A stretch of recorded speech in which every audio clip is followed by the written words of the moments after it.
I'll be honest No with you. idea. All right, and we're live. Let me see. Let me check all the stuffs. Yeah, check other stuff before I announce the announcement.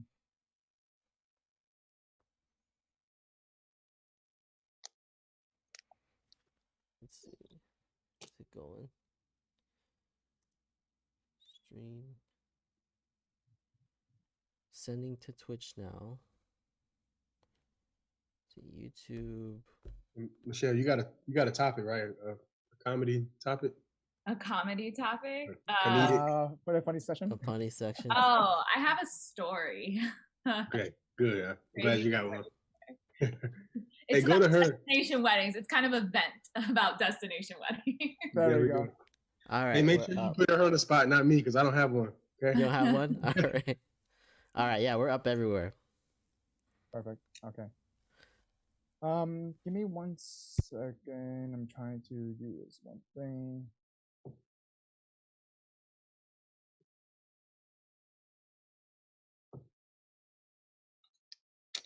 Okay. Okay, we're up everywhere. I need to record here as well. This meeting is being recorded. That's new, by the way. So. Like consent. All right. All right. I think we're up everywhere. Except for my IG, you know what I'm saying? What do you mean? We're going live on IG? I'm trying to do that. What right is now. alive without IG? Should I be live too and doing this?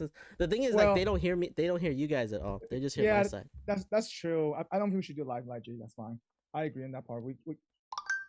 I just give me a second. Or I could go live and be like, "Hey, everybody, go to YouTube right now."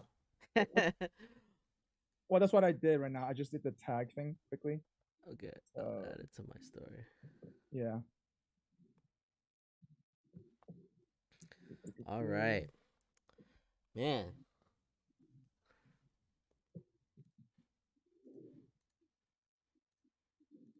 All right. Jonathan, you don't have a funny story? Last time you gave us some funny stories about Mike.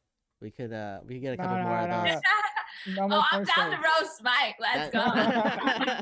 let me look back in the archives. I'm making no more. I'm totally down to roast Mike too. We got all kinds of stories. Oh man. All right.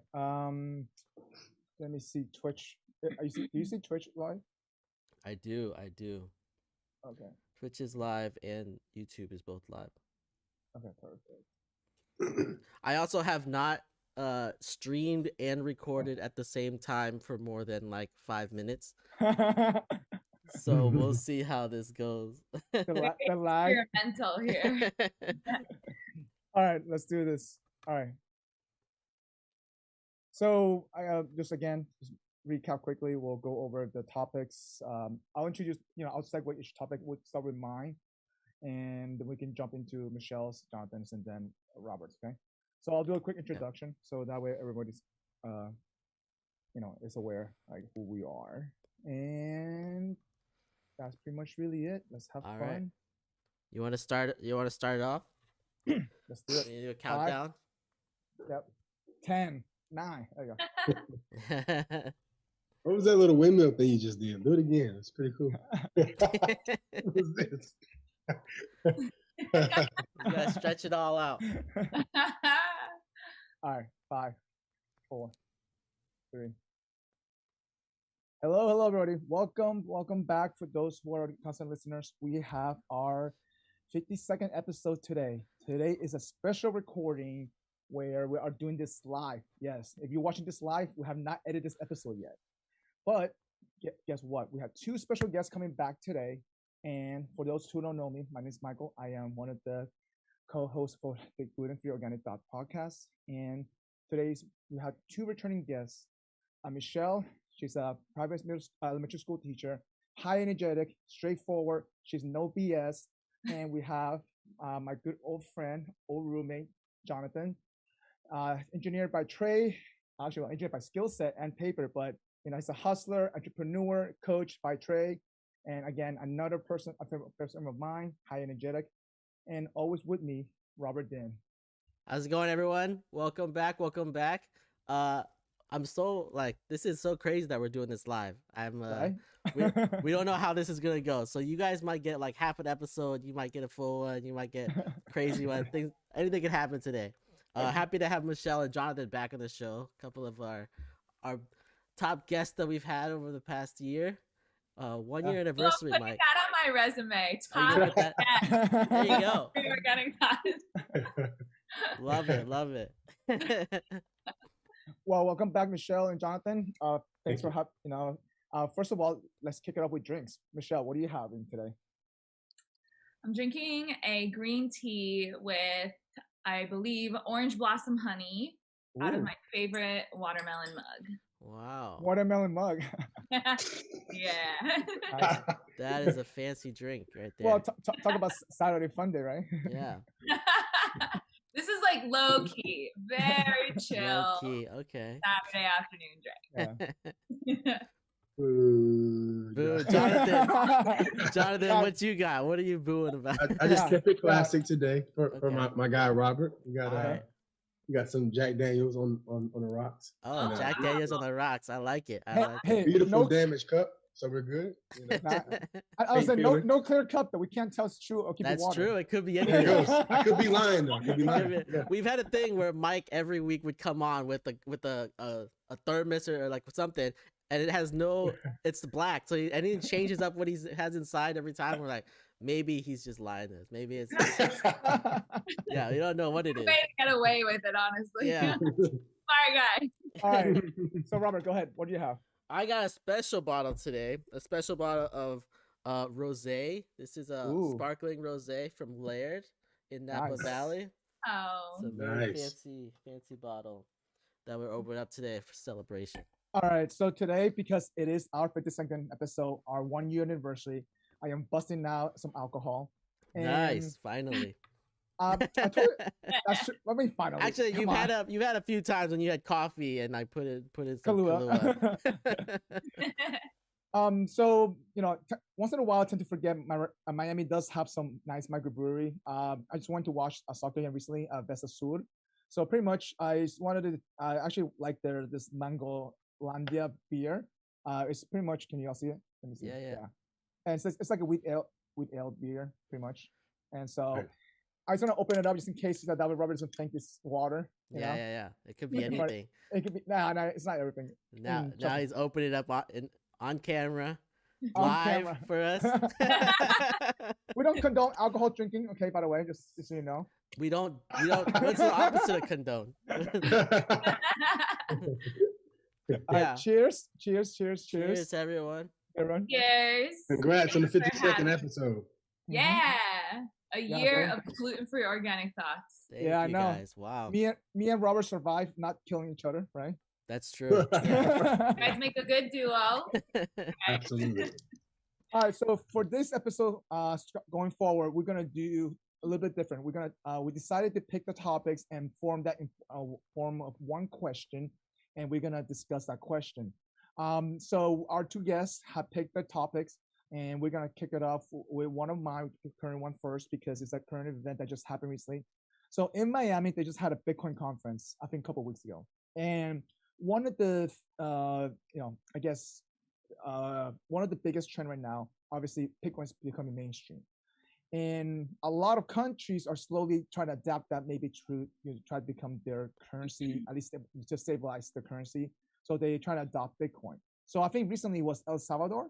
El that just- Salvador. Mhm. yeah, El Salvador just tried to pretty much legitimize Bitcoin as one of the currency. So the question that I'm formulating this is that will central banks let currency coexist like a real currency next to fiat, or overtake it and it would just be like another form of vehicle where they can just make money and screw the little guy over like they do in the stock market. Okay. So any thoughts, anybody, before I share my perspective? So I think we already have stuff like USDC. We already have stable coins. I Yeah. think when Robert, actually take a step back. What is stable coins for those who don't know what it is? stable coins are cryptocurrencies that are pegged to some currency that's fiat, right? So Mhm. like USDC is pegged to the US dollar. There's also euro ones and British pound ones, and like every fiat basically has its own like stable currency where it's pegged to that currency.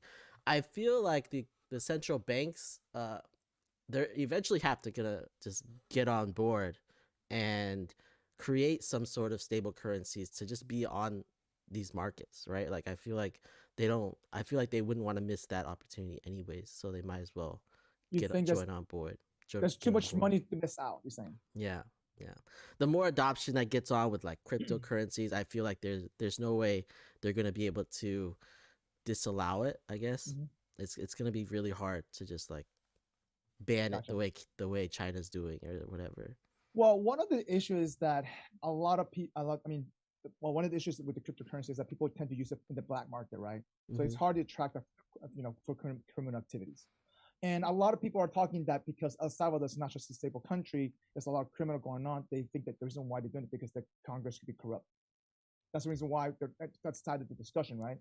However, though, it does lift people out in a way because they even announced that they're gonna drop whoever opens a Bitcoin account, they get $30. $30 is a lot for El Salvador. So That's into awesome. the account, yeah. True. I know, but so how do you gain the trust of the greater population around Bitcoin and those coins aside from traditional payment options? Because I think there's still some volatility in the marketplace. I've experienced it at least. That's true. And Dogecoin. So how do you gain Dogecoin? that? You've been trading Dogecoin? Oh my God, Yeah, Jonathan. More dog coins. Yeah. yeah. Shameless plug, but it's all good. Yeah. That's my concern around the trust. So, Jonathan, to answer one of your question, Dogecoin obviously is it's a meme coin. I'm not sure you know what meme coin is, right? It's pretty much someone created a coin just for the hell out of it. That's all it was. Like, there's no utility behind it. Mhm. And we're surprised that this became so popular where it actually got on main exchanges like Coinbase, and Binance and stuff like that. The thing is, like the meme coins are basically like these meme stocks, right? Like AMC and all these stuff. Like they're just like gaining popularity because they're popular, and then like they're just going up because of that. It's not really, there's no use behind it. There's no backing to it, right? Yep. So the Dogecoins are a little suspect, but also like Bitcoin has had 50% spikes either way, like on any day. So it's not like cryptocurrency right now is the most stable thing, but like I'm saying, like stable coins have been stable the whole time. They're pegged to the dollar. They're 1-to-1. One USDC is $1 US. So there's no so Jonathan, volatility there. The way that I would see this transitioning is that in order to get popularity is that does your saving account give you more than 1% return from having your cash in there, right? It doesn't, not even 0.1%. So the next step is move half your savings account into a stable coin. You get 10% APY now in your just holding stable coin. So you're not going to lose value. I have half of my savings in stable coins right now because I'm getting it. Even like the conservative ports, like Coinbase is very conservative. They're giving 0.15% for USDC, but there's other coins where you're getting 4 or 5%. Just there. That's on Coinbase, which is like the most conservative of all sites. That's true. But isn't there some, like, if I needed to access that money at some point, isn't there like a conversion or a service fee? No, see, that's it. So converting it back, right? Converting it back, there is a small fee, isn't it? There is a small fee for USDC. There's no like USDC on Coinbase is basically cash fee, basically fiat. So going from USD to USDC is free, but going from USDC or USD to any other cryptocurrency has a small fee on there. Yep. Gotcha. Yeah. I feel like I have to take a step back and listen during this topic because my financial literacy is not great. Like vulnerable moment right now. Like I'm like trying to understand like all the coins and like non-fungible tokens and like it's a lot. Yeah, it's a lot. So much. So. Michelle's just all in the Dogecoin because it's on the news. That's what it is. Dogecoin is. I know my memes. There we go. Well, one of the so one of the things is that I was trying to say earlier, like to gain that trust, right? There's this crazy stat out there. Only 6% the population in the United States only has some kind of cryptocurrency. 6%, which is technically we haven't really hit mainstream yet. Mhm. If you think about it, right? Like I remember one of my friends was telling me his grandma told him, "Hey, can we buy $1,000 of Dogecoin?" I'm like, the grandma heard about it. I'm like, wow. Yeah. So it's slowly becoming mainstream. Yeah. That's big. Yeah. Yeah. Yeah. for Because sure. Elon Musk is tweeting about it. So of course all of our grandmas are gonna see it if they're on Twitter, they got That's their true. Instagram, their Facebook. They're trying to be part of the mix, Grandma on Twitter. You think about this. She's been following Elon on Twitter for sure. You got But you, they're in you an see it. inclusive place, yeah. Yeah. And I want to respond to like what you said about like the right now like cryptocurrency is associated with like the black market and Yep. like other stuff like that. But like what did they use before they had cryptocurrency? They used fiat money. They That's true. use cash. So it's the same. Like it's just a different anywhere that you go with any currency, there's gonna be a way for them to use it, right? I don't know. I found it interesting when there was that like Colonial Pipeline hacking like a month ago that they actually were able to like pay the ransom that was being asked, and they were able to like recover. Right. I think Yeah. like half of it. Mhm. So that to me was like pretty interesting, And the great thing about the blockchain is everything is recorded. You might not know who owns the addresses, but everything is recorded on the ledger. Yeah. It's So tracked. you know where all the money is at all Yeah. times. That's true. It's tracked. It's tracked. If we find out who owns that wallet eventually, Hmm. you have evidence. Yeah.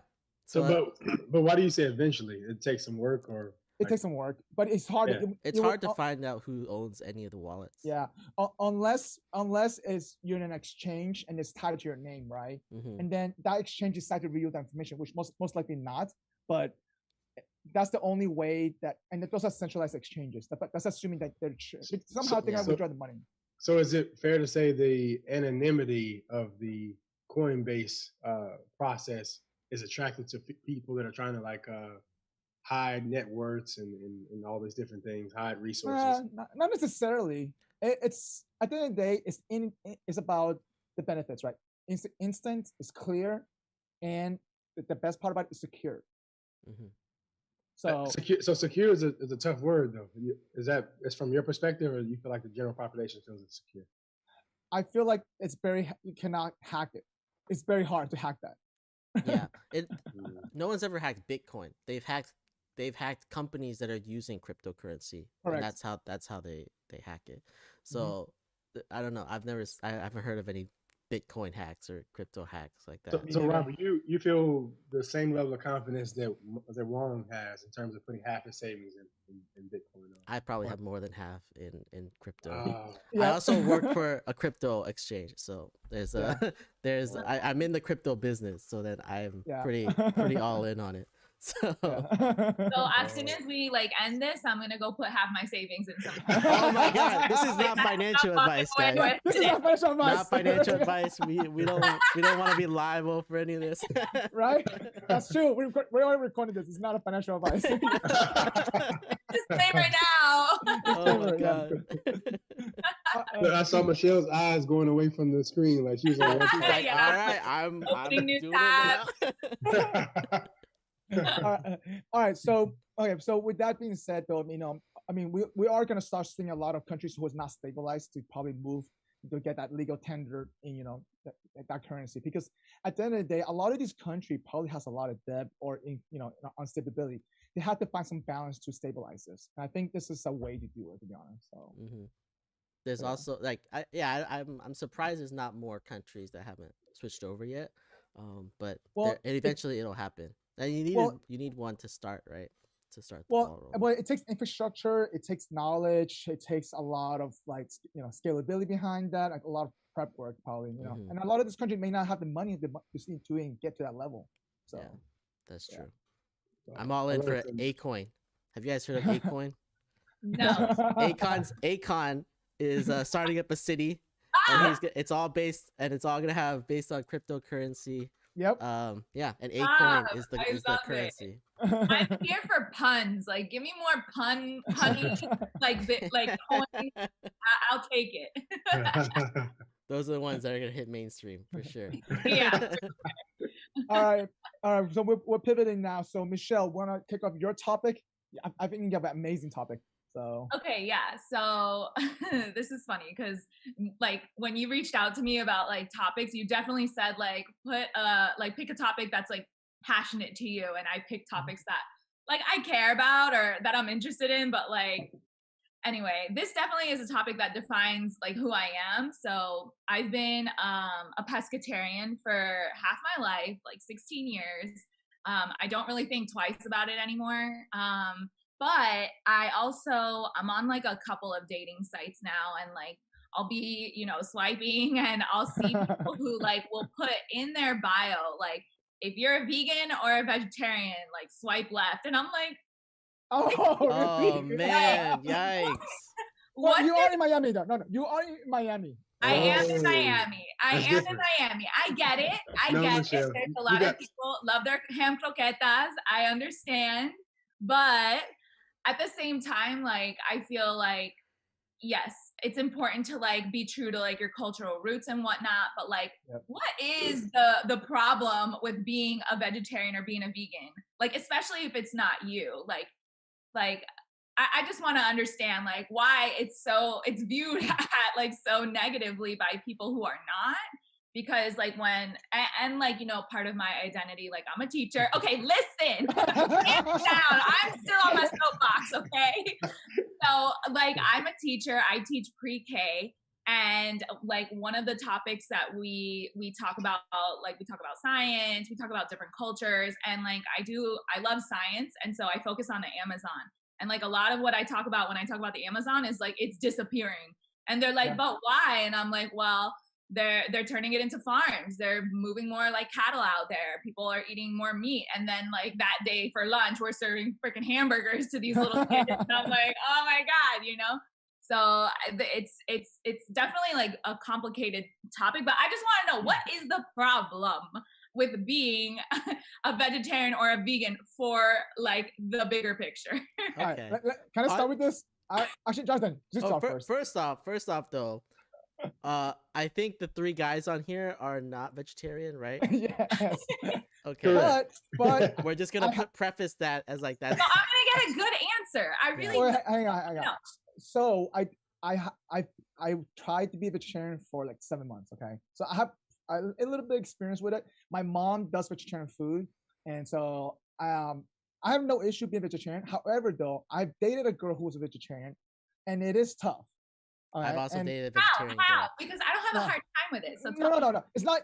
It's not the girl. It's me. But the reason why is because I gotta make sure that I pick a place that Every day. Every day that caters her as well, right? So it is going out a little bit my way, but at the same time I don't mind it. But when I keep this in mind, this was a couple of years ago, and it's easier in LA because there's more vegetarian options. Okay, Yeah. where in Miami it's a lot harder to pick places. Okay, and not only that, there's a lot of cross contamination stuff where sometimes people may not like that, and that's one of the issues. There's nothing wrong with that. And actually, believe it or not, I've watched documentaries like The Game Changer and The Fork Over Knife that talks about the benefits of being a vegetarian. Even see athletes doing this. And so there's nothing wrong with it personally. Myself, I don't find it. It's just, for me, it was a little bit of my way, but I don't mind it as an issue, but more like it's always on my mind. Not only that, when I cook food for them, right? Same exact concept, right? I got to make sure that we have to cater towards them. So every time I had a potluck, I always have a vegetarian dishes because I know some of my friends are vegetarian. So I have no issue with that. That's so considerate of you. I went to like an end of the year like school gathering in my department, and they completely forgot that I was a vegetarian. So they had like rice mixed in with, like pulled chicken, and they had I couldn't really eat anything besides the Caesar salad. And then like a week later, the woman who was hosting it at her home texted me and was like, "Oh my God, Michelle!" Like, and she's like, "I forgot you were like a vegetarian." I'm like, "Dude, it's all good. Like, I'm not trying to cause a problem by being a vegetarian. I'm not trying to inconvenience anybody, but like for people to be like actively dating and just be like, oh, you're a vegetarian, I don't even want to talk to you. Like, It's crazy. They're going a whole another level. That means they have some kind of hate behind that. Well, no, I don't know if it's hate. Yeah, go ahead, Jonathan. Go ahead, Jonathan. I agree with Mike, right? It's kind of like in that space that you're referring to around dating and stuff like that, it almost becomes like a foundational, pivotal mark, negative or positive. It's something that should be taken serious because everything is pivoted off of that. Food, like it's almost like food. Some people have religion as a pivotal mark. That's true. Yeah. Some people have like not necessarily athleticism, but an active lifestyle. Like if I live an active lifestyle, I wouldn't want to date someone that didn't understand it at the very least, or it'd be even better if they were part of it. That's right? true. Because you have to make those special considerations. You're like, hey, Michelle, I forgot. Okay. I gotta go to this place. I gotta accommodate her. And it almost feels, I want to maybe use the word limiting because I may like steak 48 and they may not have any, vegetarian options. And I'm like, I can't even go there because Michelle doesn't like it. And depending on, geographically where you live, it's even more difficult in some places. I live in the South, right? So we don't have, we don't have fast food vegetarian options, right? You got to make it work. You got to say, hey, I'm at such and such. Can you take the meat off? Can you add the tofu, or you're whatever? just eating like French fries or something. Well, well, here's the thing. I feel like now that I'm talking to you guys and you're kind of explaining like you want to try to pick a restaurant and it limits you, like I think that is like a self-imposed like view that guys have. Like I have to pick a restaurant that she's going to be like 100% happy with, or that's going to have like many, many options for her. Like really for me, like the only place I really, really cannot eat is like a barbecue joint. Like it's just uncomfortable. Usually those are like I don't know. I don't want to like talk, like throw shade down, talk shit, but like it's usually like the dustiest place, like the salad bar is like a little creepy. Like I don't love it in general, but like anywhere that I go, like I can usually figure something out, like, remove the chicken or like, you know what I mean? Like I can figure it out, but so Michelle, here's an example. You're on a road trip with Robin. Yeah. Right? Oh, the two of us. All right. You guys are coming back from, a vacation, whatever. And obviously hunger hits at some point. Like, man, I'm hungry. You hungry? You're like, yeah. And you're in the middle of nowhere. Right? And you're like, okay, here are the options, Michelle. We got Cracker Barrel, we got Golden Corral, we got all McDonald's. McDonald's. Like I eat at all three, man. I can find three. Yo, I'll tell you exactly. Like at McDonald's, I'll get the fillet of fish because I told you I eat fish. Okay. Love me a McFlurry, Oreo McFlurry with French fries. and just let me say, if I'm going on a road trip anywhere, I promise you, there's gonna be an entire seat full of snacks. There's gonna be a bag, and it's a bag, and I am not going hungry. All right, Michelle, maybe we should go on a road trip. This sounds awesome. I love a good adventure. Let's go. All right, for me here, right? Like, I dated a vegetarian girl, and we're like food wise, like that's a big concern for sure. But the thing is like, I'm like a huge foodie, so like I want to experience food with this girl, but then when we go to certain foods, like she just can't have it, and so it's like more like sometimes it's a little isolating when you're going and like eating things that are like that you find so good, and you're like, oh, you should no, you can't try this, but like it's amazing. Share the experience. Like trying to share experiences is a little difficult, so it's limiting. So I feel like that's one thing. Also, when you first meet people, they say like, how do you know someone's a vegan? Is they'll tell you they're a vegan, right? And they'll tell you. So it's very true. And like the first time you meet someone, there might be some like some headbutting there where they're like, oh yeah, you shouldn't be eating meat or something. Like maybe not the first date, maybe the second or third, they'll be trying to push it onto you, and you don't really want that. So see, that is a stereotype about people who choose to cut meat or cut dairy out of their lives, that they're like trying to push this shit on you, which I have a problem with because I'm not like that. I don't know. I've seen it because I had a roommate, and she told she's pushing me. Let's go deeper, Michelle. Let's go deeper. If you meet someone that isn't a vegan, right, or pescatarian, and you guys decide to get married, have children, all these different things. How do you raise the children under your belief system or your dietary restrictions?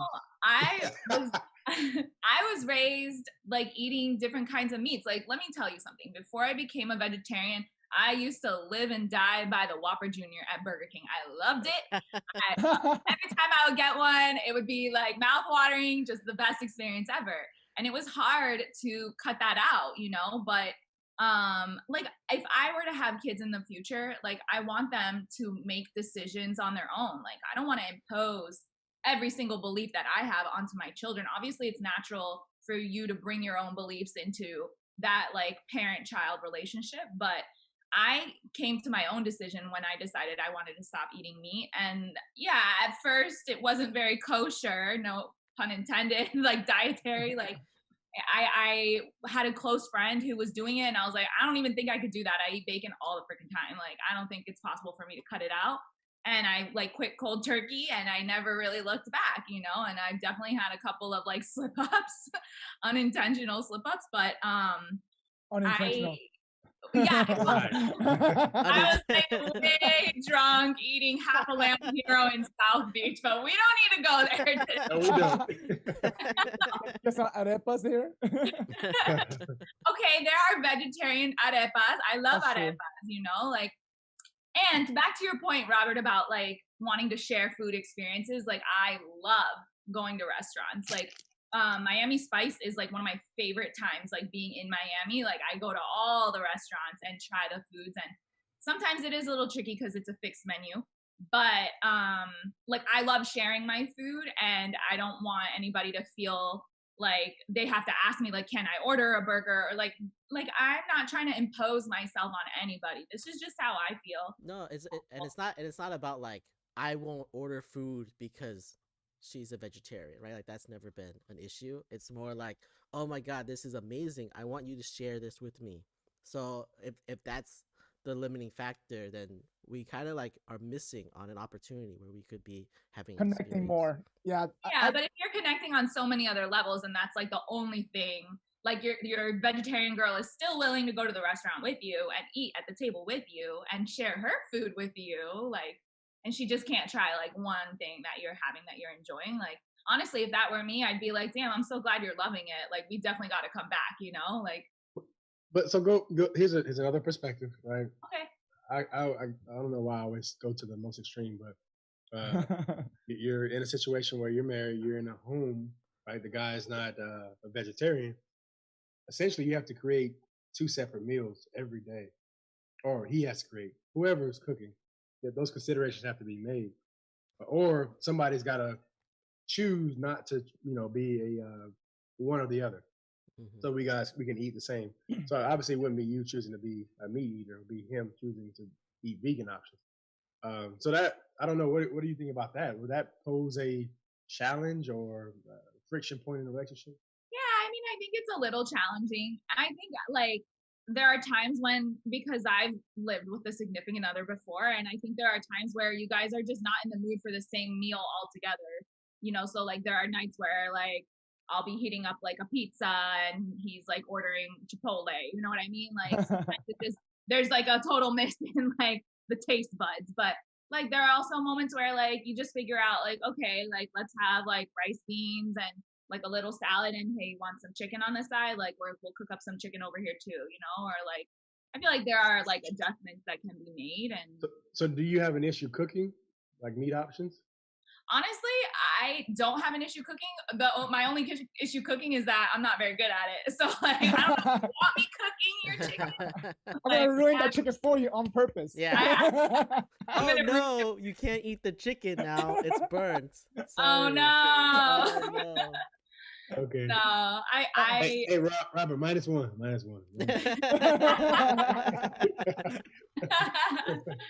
Okay, Michelle. To be honest with you, though, keep this in mind, though. At least the 3 guys here, we're a little bit more considerate of what we're trying to, think of, especially if it's first date, or because a lot of people are not even thinking about that term where they're not trying to go out of their way to try to be considerate for others, right? And again, every guy's different, or every person's different, whether you're a guy or girl, right? Like it's gonna come down to is how much you're willing to give, and to kind of especially like you said, if you had that connection, yeah, you're willing to work with it and tweak around with it, right? But if there are like upfront people that saying that kind of stuff, especially in the profile, you wouldn't even want to be with those people in the first place. Yeah. maybe it's a good indicator, right? Yeah, that's true. Helpful, It is. I'm not gonna lie. I'm like, oh, you're telling me to swipe left? Done. I'm not looking it lets me know that Michelle feels limited because those people probably potentially she may have been attracted to. That's true. Yeah, honestly, sometimes I see like things on the profile and I'm like, okay, like I see you, and then it's like vegetarian. I'm like, okay, there goes that, like 2-second attraction. Bye bye. Just switch, man. Eat a steak and you'll be good. That's the solution. Jonathan, just stay drunk. Oh. There you go. I got it. Hilarious. All right. Well, hopefully we gave you a decent perspective to your answers for your topic. Though I think I do think that's a good question because, when I tried it for 7 months straight, I did struggle finding options, but I got lucky because my mom, both of my parents are chefs, so therefore my parents used to have a whole vegetarian section in the restaurant. We have monks coming to the restaurant, so my mom perfected like fake chicken, fake meat, fake stuff. So when I was struggling finding stuff, I was able to make it myself, right? Mm-hmm. In LA, it was easy to find stuff because they were creative. There are people there out there looking for different type of vegetarian food, so they were super creative with those vegetarian food. So again, like Jonathan said, it really varies on the demographic area, and it's going to come down to is what we're willing to give and take type of deal. So. The one thing I don't want to keep diving into. I know you're trying to transition, Mike, but the one thing I struggle with is that a lot of vegetarian options try to emulate meat. That's true. I don't understand. Is it because of the consistency that you like to feel in your mouth? That's actually a good question. That's good. For me, it's a consistency, correct, but not necessarily mean that I crave meat. But it's just more like, wow, they went out of the way to think about this. This is still healthy, and it's not affecting the environment on top of that, and I still have the texture. Yeah, like that's art. That's art to me. That's art. I would rather it just be vegetarian and be good. Yeah, and or like vegan and be good versus like trying to make it a meat dish. Yeah, like, I'd rather just not have it. I don't know. Okay. A lot of times they're like these are healthy foods and it just tastes bad, and then everyone's like, oh, this is delicious, and I'm like, no, this is bad food. Like you should. Okay, like, here's an example: buffalo chicken wings. Okay, I love chicken wings in general. Like chicken wings in general. Okay, I'm a big fan of buffalo. I had a hard time finding something similar to that, and so this place made buffalo chicken nuggets, but vegan style, and it was jackfruit based, and with a little bit of cauliflower to get that texture, the friedness outside. Yeah. And they did such a good job. Like I don't want to go back to chicken wings because that alone and it's cheaper too. So I used to kind of have a problem with that. Like I thought it was weird. Like why are they pretending to make like chicken? And like if I want to eat chicken, I could just go eat chicken, That's but true. now it is like a way for me to like kind of diversify a little bit my meal. Like sometimes I'll make like a fettuccine Alfredo and I'll like heat up a couple of like the Gardein like chicken tenders and I'll like throw them on top, and it's like a nice little extra like culinary touch. Yeah. Like I said, I don't really cook that much, so don't. I mean, Jonathan, you can only eat rice and beans so much. Okay, let's be honest. So that's my other piece, right? From a dietary place that I'm in. Yeah. My anatomy is I struggle with maintaining weight, and I desire to be a little heavier. So it'll be a challenge for me to get those calories and the protein intake that I need to sustain a heavier physique. So bro, you do 2 a day though, so let's not go with that. Let's not go with that. No. You do 2 a day, bro. Let's not go. I get it. Jonathan works out at 6 in the morning and at 6 p.m. Let me tell you, okay? There's a reason why he's struggling maintaining weight, okay? Crazy. No. Fitness goals over here. And you follow him on IG. Listen, let me tell you, I see his IG story at 6 a.m. Oh, I see you, Jonathan. All right. Yeah. Oh my God. Every day, yeah.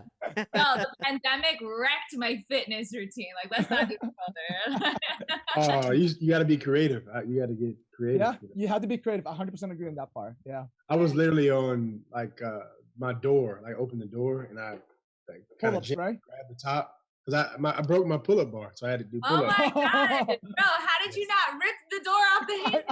You gotta, hey, slow and steady. Slow and steady. Yeah. Believe it or not, those doors can hold 300 pounds. I should Google this up too.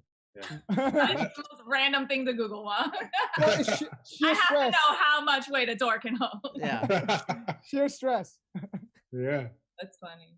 All right, Jonathan. So we're gonna pivot to your topic. I love your topic. So please introduce the topic and what is the question to your topic? Perfect. Let me just scroll up and remember what it was. So you want to do the first one or the second one? The first one, envious friends. I like that one Okay. a lot. So here we are, guys. We talked about the topic is envious friends, right? Yep. I think I'm not gonna say we've, but at least I have experienced that. I Mhm. venture to say that a lot of people have. Envious, jealous, whatever word you want to use. But the questions are, how do you identify them? What are some of the things you consciously or subconsciously look for regarding these type friends? And can you remain friends with such a person? Okay. My first question is, what's wrong with an envious friend? Like, what? Yeah. What? Wait. What's wrong with that? Yeah, what is wrong Wait, with wait, that? wait, wait, wait. I want to go into that a little more This because is good. why are we defining people based on an emotion that people experience from time to time? Like, because sometimes I feel like upset or sometimes I get angry. Am I an angry person? Am I like a sad person all the time? But also, like, I'm the first person to admit, like, I have been like that envious friend, like I have seen my friends like successes, and sometimes like I am that person in my head. I'm like happy for them, but I'm also like, damn, like, how do I get that, Yeah. so I think, Jonathan, is this coming from like an experience that you've had with a friend or something? Because like, I don't know where you're going. I don't want to this. dive into the experience, but yes, it is. Okay. But let's redefine it then. So envy is a natural emotion, right? Yeah, But we're all human beings. We get that. yeah, it happens. Like, hey man, I've been working hard on my physique, but he looks way better than me. Or the girls are more attracted to him, or whatever. He makes more money, he's got a better car, whatever. Like that happens. But I think if that emotion is not superseded by good intentions, it drives the relationship in a rocky place, right? So as long as you have the core of you is good intentions, that you want the best for that person, it's okay to be jealous or envious that they may have accomplished something well before you have, right? That's natural. But if that envy or jealousy supersedes the good intentions, then you're out to get them. You want to see them fail. So they're actively trying to make you fail because of their envy versus correct. Someone who's just like, Yeah. this I guy. That's different though. That's different though. See? Yeah, I don't know that that's what envy really leads to. Like, I feel like from my experiences with it, like when I've had a friend like envious of me, or I've been envious of somebody else, like really what happens is like it begins to like persist in the relationship. Like it's a topic that comes up over and over, and it's not coming up in like a positive, like congratulatory light. Like I think when somebody accomplishes something and they're close to you, or even when they're not that close to you, when they're just kind of like in your friend orbit and you know them and you know they're celebrating something, like you want to be able to respond in a way that's like congratulatory, right? Like you're really happy for them. But then like when those emotions start to creep in and you start to kind of become like a negative Nancy, or I don't know what you call it. But you know what I mean? You start asking those questions like, but what about, or like, you just start letting little doubts like seep in and like little negative like comments, and it becomes like persistent, and then like something's up, right? So do you keep that friend in that space you just described? Do they stick around? Here's an example.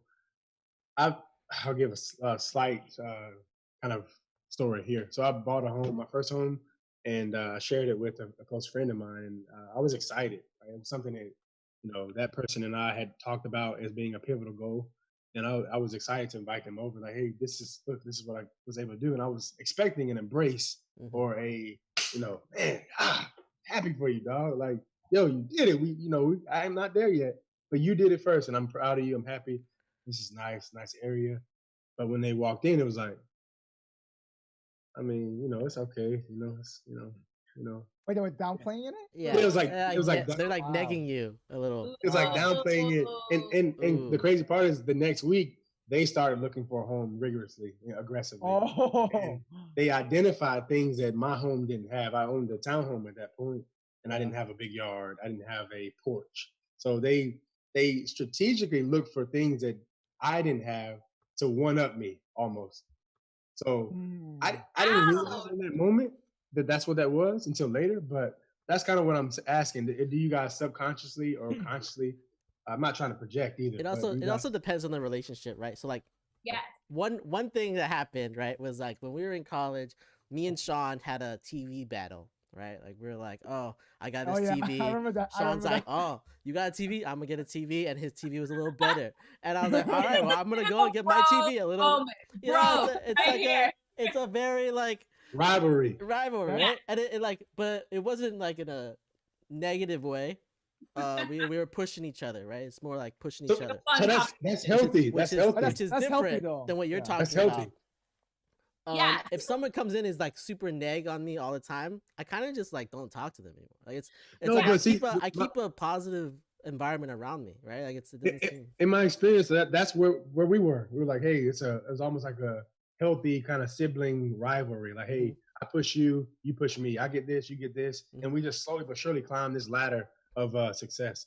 And that's kind of what that's my vantage point. But I realized that it wasn't from a healthy place. It was an envious place. Like, I want your spot. I want these things that you have, and I want to get them way before you. And I can't celebrate you if you get them faster than I do. So that's true. What else does this person bring to the table in terms of like friendship? Like, I think when you're weighing like, should I keep the friendship, or is this like a deal breaker? You really have to consider like really the whole friendship. Like, where have you guys come from? Like, and you don't want to rely too heavily on the past, because that's not bringing you forward, right? Like, really it's about what's happening now. But like, can you continue to like move in a positive direction, or is this something that's really shaping your friendship that maybe you need to just take a step back from and explore other friendships, or kind of lean on other people for a little while until this topic kind of settles down and then you guys can revisit? Or maybe you guys kind of just drift apart? Like, yeah, so that's, for me, that's one of those pivotal things, foundational things. If there's envy that is superseded by good intentions, then it's like a prerequisite for me in terms of friendship, right? Because that all ties to loyalty and all these different things, which are foundational components of friendship. So to answer your question, I couldn't continue the friendship regardless of what they provided otherwise. I don't care if they're the smartest person, the best cook, the best advice. If they don't have my best interests at heart, if they can't celebrate me, even if it's in small wins, I don't want them around me. So Jonathan, to your point though, I've personally experienced something like that myself as well in the past. And you don't realize it until it's a little bit later, right? Correct. Too late. It's too late, correct. But there's nothing you can do to change the past. The only thing you could do is try to be more aware of that. And you're right. At the end of the day, for me, I don't really say, hey, I'm not going to be friends with you. I just part ways. You know what I mean? Slowly, it's kind of slowly. Yeah, it fizzles out. Correct. Yeah, and it happens though too. Also, with life, like a natural thing. People change. People change. But people change. I agree. I don't write them off. Say, hey, I hate you for what you did. It's just that people can change. You're right, Michelle. But one of the things is that what Jonathan's trying to say is that write them off. I celebrate their wins and their support. Right. I would respect the mutual respect as well. Same. That's all it comes down to, right? Because but the struggle, I think, this is a different topic. But the struggle I think a lot of us deal with is we expect us from other people, right? So, see, that's a mindset, though. See, for me, I don't expect anything in return. I do this, at least personally myself. No, not a return. Not a return. I'm saying you put yourself in their shoes, looking at you accomplishing things. You're like, well, I would have given her flowers. I would have given him a wallet or cologne to support. Yeah. I see what you're Yeah, saying. it's how you express care in a friendship. That's true. Like very similar to how you express care in a relationship. Like people having two different love languages. You hear people talking about that. Like I think that's very similar in friendships as well. Like, are you guys speaking the same language? Has somebody started speaking a different language now? And That's it's true. not Yeah. Also, I have a different perspective on how to go about it, because if I have a friend like that, I'd be like super spiteful and like go 1,000 times over what they do. Like Harder. I go so much harder. Me too. I get like a bigger house. I get a better car. I'd be like, all right, catch up, bitch. That's what I Look. Here's a story. So I showed this particular person. I said, "Hey, this is the car I want. On my phone." I said, "Hey, I've been saving. I'm not there yet, but this is what I want. I'm gonna get it. And then 6 months roll by, and this person pulls up in the car that I showed them. Oh, dang. Down to the caliper color. Right? Oh, you can paint the caliper color. Yeah. So for those that aren't aware, that's something that supports the brakes, like a brake system. Yeah. Okay. I didn't want to call anybody out, but I know. Listen, I know a little bit about cars. I didn't think you logged on. Michelle, that was for me. Right now, okay? Like I know. Okay. Michelle, that was for me. Like I don't know what a caliper is. That's what so yeah, it was for Rob. But, so Robert, a few months later, I said, okay, that's cool. I bite that little embarrassment, and then I bought the model that was upgraded from that. Hey. So it was in that moment it was healthy, I thought, but it got to a place where. So Jonathan, let me ask you this though. Maybe that person admires you, to be honest. You never know. Of course. Humbly, of course, but yeah. I admire people that I'm not envious of. I celebrate those people. But it's harder because sometimes people have trouble expressing their admiration for somebody other. I'm trying to be like Jonathan, so I'm gonna buy the same car. You see what I'm saying? It may not be done on purpose sometimes, but you're right. Some people are aware of it and they do it as a negative thing where it kind of hurts you. Much, so. No, I get it. No, I get it. Sometimes people are just trying to show off in a way that, hey, I could be better than that person, right? Yeah. Okay, so here's another example. So I don't know if you're into like shoes and stuff. Say you bought like the Yeezys or whatever. Yeah. That was hot right now. Yep. And you walk into the room and everybody, oh, those are nice, blah, blah, and that person is there. They realize what you're getting, that attention, that clout, whatever. So they go out and buy the same pair, but a different color, right? That type of stuff is what I'm subconsciously looking for now, given my experience, right? Oh. And I don't know, like unless they're doing something to like negatively affect me. I agree. I'm not really worried. I was just gonna worried about it either. Like, there's a difference between like going out and buying like a different color of the same shoe, and you guys being like, check it out, we got the same shoes, what? Yeah. But and then them shitting on your shoe after they buy their true. It's more like if say like I'm like, oh, this is the job I want, and I'm like, I'm gonna go do this job, and then they're like, oh, he's almost got the job, he's got like an on-site. I'm gonna call them up and tell them, oh, this guy's shit, he can't do the work, and then mess with you, right? I think that's different. Where like that envy leads to something worse for me. That would be like something that I would be looking for, rather than like if they're copying me, like that's the highest form of praise, right? Respect. Yeah, I agree. Yeah. So Jonathan, something really funny. Me, Sam, and my friend John, we had the same pair of shoes. But did you get the 2019, 2020 version, 2021 version? They're all the same. They're all the same exact year, same exact model, same exact color. And like unintentionally? No, purposely. Because that's friendship. That's friendship. Yeah. So wait, let me ask you something. It sounds like he really admires you. Like, are there things about him that hurt you admire? Oh yeah, and I celebrated him in that moment, like in those moments, in those perspectives, in those umbrellas of life. Yeah, okay. I acknowledge, hey, you're better than me than this. Hey, I wouldn't have made it through this process without you. But has he hurt you negatively? Just wondering. I think like the next side is the problem. That's the problem. I didn't share all the details, but Okay, wait. So I got one more question. This is it, I promise. So with you, because I very much am the kind of person that like would want to like speak up and let somebody know when I felt like I've been hurt, or like something has bothered me. So like, have you considered talking to him about this and just being open and like letting him know, like, hey, like I noticed you came over and I didn't really feel. I know this is kind of a hard ask for some guys. We're guys though. We don't talk. I know, that's why I'm saying it's hard for some guys. When we're the most bothered, we're the most quiet. Yes, that's true. Species. 100% agree. It's a flaw in our design. We don't communicate as well as you all, or at least most women. So we'll harbor a lot of things, and we'll make sometimes accurate or inaccurate perceptions about how people have navigated in our lives, and we make decisions based on that. And say, hey, Robert was supposed to bring, Hennessy. He promised me to bring Hennessy to the podcast. He brought rosé, so I don't mess with my bad. I can go get some Hennessy if you want to. Man, bring the whole bar cart over. Yeah, I got a whole cart over here. If you want some, man, I didn't know that was part of the deal. Yeah, that's prerequisites to friendship, sir. Oh, damn. All right, well, let me go switch off to something else. I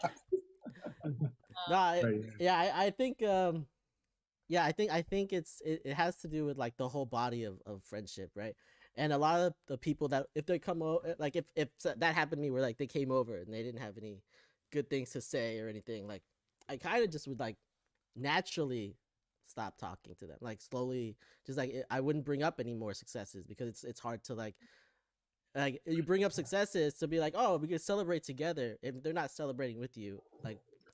I know, but some successes you don't have to bring up. They're visible just in your life. That's true. They are visible, and you will think that they will have the natural best intent for you because you celebrate the success. They will do the same thing for you, but it sounds like they're hurting you negatively, which I very dislike in a sense. And you're right. I think at that point that there is no point of wasting more time to keep that friendship. I value my time a lot more than before, and I tend to do that a lot. I'm more conscious of it, just like you are, Jonathan. I'm more conscious about it too as well.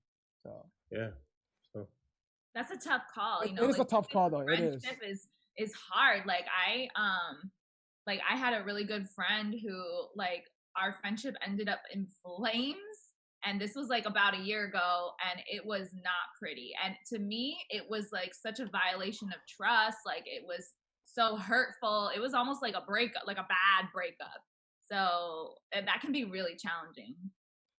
That's true though, and I think every case will vary, right? I mean, it sounds like you know what you're doing, Jonathan, with your case, but also at the same time, Michelle, you do have a point though, because I tend to think the good people do change, and so, but if they're not aware what they're doing, or they're not, or I let them, at least I will let them know, hey, I'm straightforward and say, hey, this is what you're doing. I don't, I don't feel like we're gelling, whatever it is, and then I tend to like back away from it. But if they recognize that and they apologize from that behavior, that's a different story, though. Depends on the relationship. I don't really talk to people like that. That's true. Me neither. Like I said, the closer the relationship is, the more I'll talk to them about it. But Robert's a ghoster. He'll just ghost. It's not ghost. It's just like I won't like. You're not on the top of my mind of someone I bring stuff up to, right? So that you slowly just fade away. No, that's a skill you and I both have. We share in common is the ability to literally mentally erase someone, right? Where they no longer cross your path, and it's a very dangerous skill. But and sometimes it's not even on purpose. It's like, right. Damn, guys. Sometimes it's just like if I see you every day, and then like you're on top of my mind. If you're not, like it's hard to like just think outside of my bubble that I'm in. Yeah. We're cold-hearted sometimes, you guys. That's probably what it is, really. All right. Well, hopefully, Jonathan, we were able to help you out think differently at least a little bit. Share our view though on that. But all right, pivoting, Robert, kick off your topic. I think you have a definitely interesting topic. Okay, so I sent the link over to you guys. I'm gonna share the screen here. So HBO Max sent out an email like I don't know, like a month ago maybe, and all it said in the email was test to all of their HBO Max subscribers. So I got this email. I didn't think anything of it would have happened, but recently I went like on Twitter, like they have on Reddit, they showed this tweet where like HBO says that, oh, this empty test email was a mistake and it was done by an intern. and then like the comments on this was so wholesome, where like everybody's just like explaining like, oh, I did this once when I was an intern or like my first job or something. Don't worry, intern, you're gonna be fine. and like everyone was very supportive, and I was like, man, this is such a wholesome thing, and I wanted to get the panel's opinion, and like, what was something that y'all did in y'all's career, or like maybe not even career wise, where like you messed up really bad, but and like that you would like tell this intern, oh, it's all gonna be work out soon, right? Yeah, you guys want to start, or you want me to start? I have one already. Go ahead, you start. Go ahead. So when I was at like my first job, I was at Merrill Lynch. I worked in like dividend operations. So basically, we paid out all the dividends to all these stockholders that had certain stuff, right? And there was one that was like a Japanese company. I don't even remember the company, but it's like a huge bank, right? And they have hundreds of thousands of dollars going out every time they do any type of dividend, which is like quarterly. But there's a FX rate difference, and JPY to USD is thousands of dollar difference, right? And I flipped the FX rate, so we basically, if it had gone out, it would have paid out like $1 trillion. It made it to like the news, like Bloomberg or whatever had it on the news. And I was like, oh shoot. Luckily our system couldn't handle the numbers to pay out $1 trillion, and it stopped it. Otherwise it would have been really bad. Oh my god. But yeah, but you know, learning experience. Hopefully your company is has system inefficiencies that don't let them pay out crazy amounts of money to people. Wait, Robert, what did your boss say about that? Just wondering, when you make a mistake, how did he handle that? So we were dealing with Asia Pac. So we were transitioning from Asia Pac over to the US, and so the Asia Pac team found it that night, so that they were checking our stuff. It was still a transition period, so they were still checking all of our stuff, and so they checked it that night, and they were like, oh, there's an issue. And they called me at like 1 a.m. or something, and they're like, hey, this is going on, we need to fix this. And then they like got it, and then I came into my boss's office the next day, and I was like super depressed, because I was like, this is my first mistake, like I've like never I never made a mistake like this before. And he's like, bro, it's fine, just chill out, we're good, nothing bad happened, we reversed it, it's fine. And then it'll be all right. So he was very supportive, but like, I know if it had gone to his boss, then I probably would have gotten an earful of profanities and stuff, but it was okay. It ended up good fine. Though. So at least he was very positive about that though. Yeah. So you kept your internship? That was my first job. Yeah. Your first job. My job. Yeah. So I still got through. Did it ever come up again later, or was it just? No. You don't do that again. You don't do that again. I never did that again. Yeah. No, but like, did anybody ever bring it up? Like, any of your higher ups ever, like in like a review, be like, "Hey, we." Even jokingly. No, I don't think. I think after that day, everyone just forgot it. Like, it was just like, there's so much stuff going on. They're just like, all right, whatever. No, it didn't actually affect the business, so we don't really care. That's what happened. Nice. I mean, I have two sides of the story where I also had an intern that worked under me, and then I was an intern and I made mistakes too. Actually, Jonathan, this was at Disney, and so my first time being a PM at Disney, and I think they do this purposely, where they try to push you how much can you do on your own, and let you make the mistakes, because it's like they had the budget for it. So I think for one of the scope of the project, I did not go into too much detail, where I did not, let's say, fulfill the requirements, and I took the wrong requirements down, and I had to go back to the contractor. Hey guys, we need to fix this. And the contractor, well, to fix this, it's gonna cost you this much. I'm like, crap. I have to go back now, ask for more money for this project. And as an intern, I'm like, shit, I'm not gonna call back for this internship again. because the cost of the project was more than my salary. Let's just say, wow. okay. And the so cost of most projects are more than Yeah. Sounded good though. It sounded good. So I went back. So the guy that I pretty much I'm still friends with, he's a good mentor of mine, like, in a sense. Like, I asked him, hey, how can I get more money out of this? He's like, oh, let me do this one thing for you. Move some fundings over, you're done. Go ahead, go. Oh. And I was crapping my pants, worried about this whole thing the night before, and I was like, trying to prepare my speeches, and I'm sorry, blah blah blah. Like, Get But your the emails guy, ready.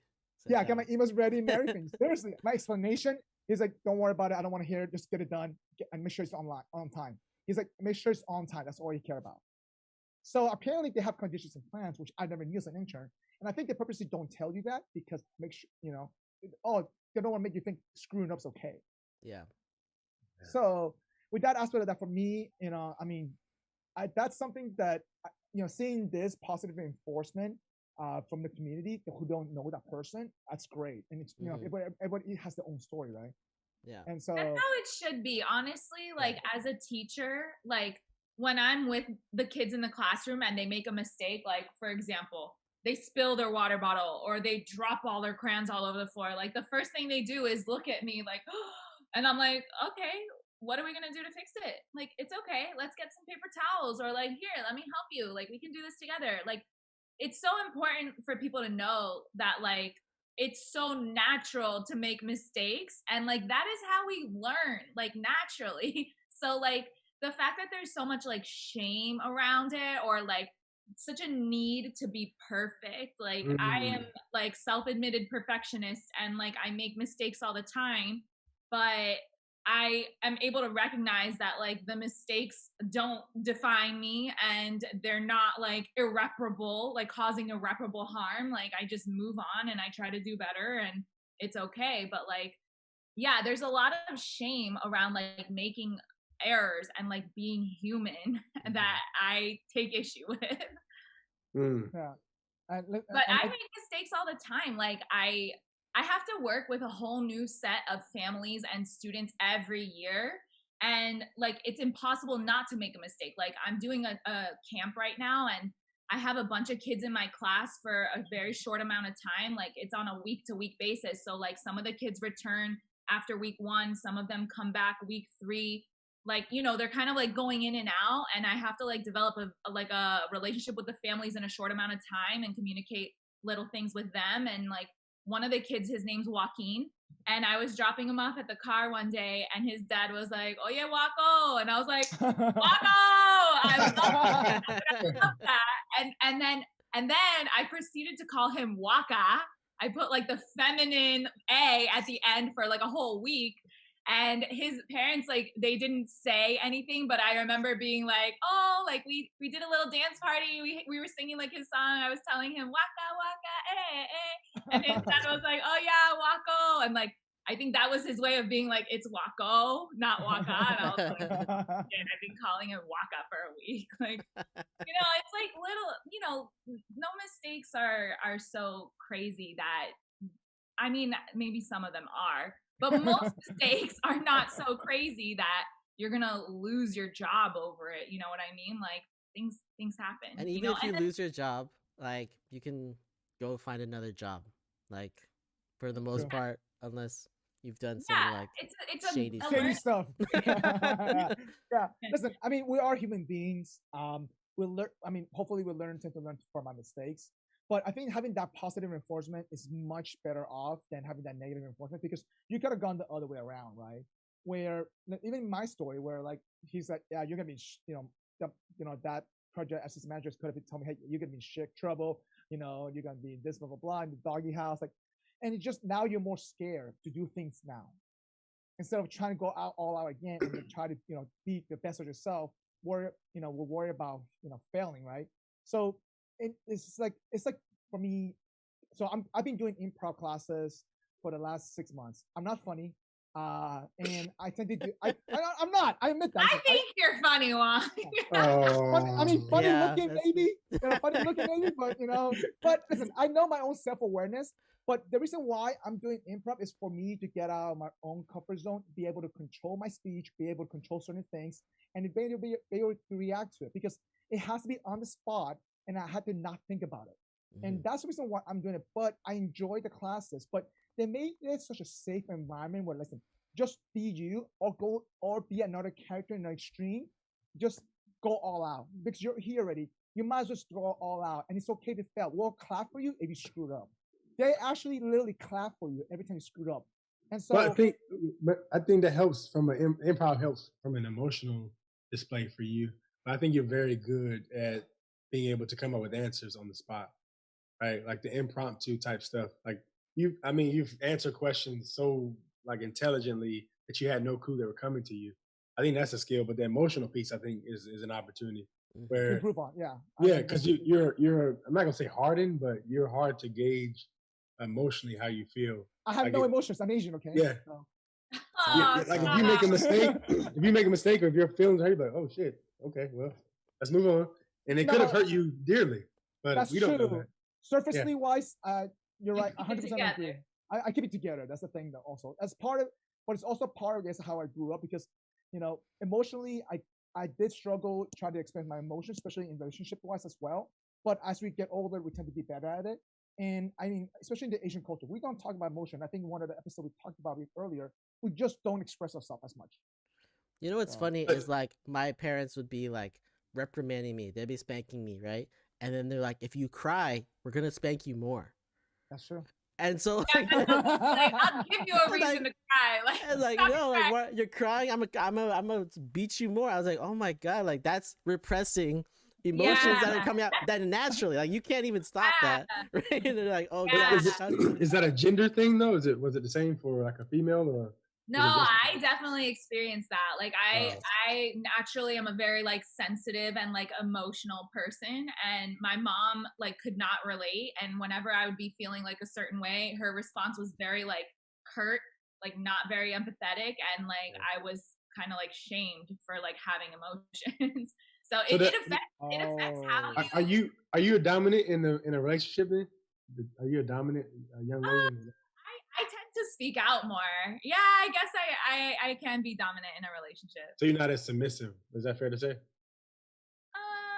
I mean, I'll say I'm like laid back about certain things, but like submissive, I wouldn't necessarily define myself as like submissive. Nothing wrong. So I think, Jonathan, I think what you're trying to get to is that everybody has different personality on how they grew up in. And not only that, everybody has different EQ. Keep that in mind. Yeah. Mhm. So I Yeah. think that matters. That matters a lot. So my EQ evolved as I've gotten more mature, so learning things. And I think also part of it is that right now with improv, I realized I need to tap into certain emotions in order to get that reaction that I want out of it. And you're right. You're right. I don't have that the facial expression motion, but now I'm trying to slowly become better at it because I need to tap that in order to actually deliver. Like one of my current professors, like, hey, be angry, like show me angry. Listen, that's not angry. That's you just pretending to be angry. Like tap into that feeling and be angry. I'm like, well, I don't get angry very often. I get annoyed. So I was like, I know, but doesn't yeah, that compound though? Like you it does continue come out. to, Yeah. like suppress those emotions and don't handle them in that moment. They just like compound and compound and compound. And it'd be bad. Hopefully that happen where there's a pivotal moment in your life and all that stuff just surfaces. Yeah. No, of course. And it has before. And that's also why I decided to take a class. No, seriously. Seriously, because that's how I got burned out before, right? And that happens. And that's also why I decided to take improv classes because I think this helps it, express it. I mean, that's one way to do it. Like I do therapy, so That's another way to do it. There we That's go. know how another to way do to do it. therapy. Yeah. See, I wish I could do therapy. I just don't have the. I guess I don't trust people that well. Sometimes it's hard to not. I mean, but also it's hard to find a good therapist. How do you know someone's good or not? That's the thing. If it works for You you, have it's to go good. out and That's risk all it. You know, you gotta Sure. risk it for the biscuit, my guy. Like, There we It go. goes. There we go. That's good though. yeah. But yeah, I mean, but anyway, so pivoting to a different topic. I think this. Wait, we was- didn't get Jonathan's. Oh, that's true. That's true, Jonathan's. Oh, what? Did you give an example of of something that happened to you Intern. that as an intern or Yeah. like in a job where like you messed up? Jonathan, you messed up. I know that plenty of time.